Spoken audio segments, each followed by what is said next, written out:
Yung mga anak, may nagbigay po ulit sa atin, no? Yan po, oh, may nagbigay ulit sa atin. 4 na yung magiging nating maninok. Ayun po yung 2 nauna kahapon. Ito pa isa. Baka awayin sila ng 2 matanda. Naku. Hindi yan. Huwag niya awayin, ha? Baby lang yan. Oh, wag awayin, wag. ha? Baby pa lang sila. Baby pa lang.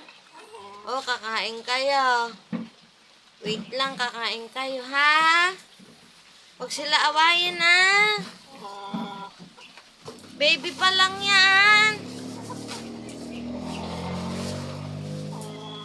Oh, kakain kayo. Wait lang. Nako, para sa manok Naku ito. po, tignan niyo po, oh.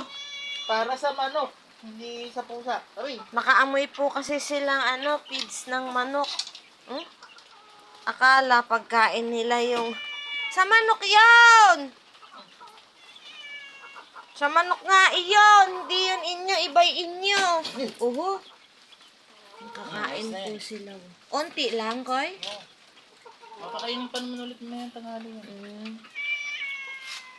Ayan po. Yung mga akala ng mga pusa po, kaamoy kasi. Akala kanila. Ala, wag awayin! Silang dalawang mag-aaway. Baby lang yan. Ay! Bad.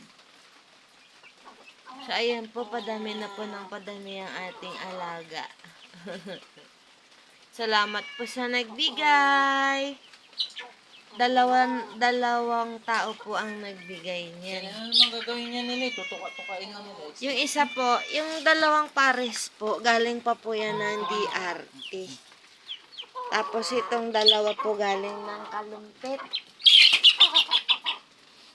Yung 2 baby po galing ng Kalumpit. Aring 2 malaki po galing ng DRT. Lawag nyo! Sabi ko.